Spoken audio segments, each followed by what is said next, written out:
papakita ko lang po yung nabili kong doorknob. Ito po siya, Golden Dragon. Mura lang naman po siya mga katrops, kaya susubukin ko siya ang gamitin. Ayan po siya mga katrops.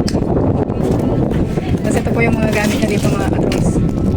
Ayan po mga katrops. Bumili po ako nito kasi may nasira po kaming doorknob mga katrops. Ito po kasi yung sirang doorknob mga katrops. Ayan, wala na po kasi nila. Ayan po mga katrops. Yan po yung papalitan natin mga katrops. Kaya tara mga katrops, umpisaan na natin. Shoutout dito kay Lupi. Ayan, nagbabantay siya. Dito siya gustong natutulog mga katrops. Ayan na po mga katrops, kinakalag na po siya. Kakalagin na po. What?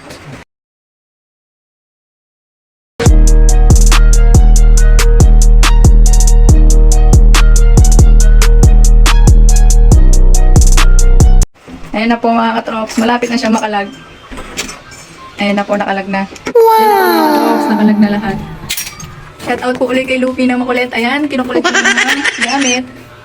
At ayan na nga po mga katrops, kinalag niya na yung bago. Ayan na po, isa-isa niyang kinakalag para maikabit na dito sa pinto yung bago nating doorknob mga katrops. Malapit na po niyang mabuo yung doorknob mga katrops. Konting shembot na lang yan mga katrops. Matatapos niya na.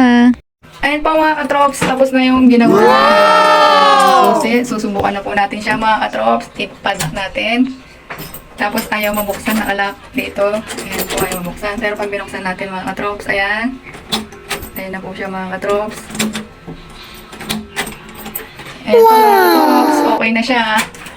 Kaya hanggang dito na lang.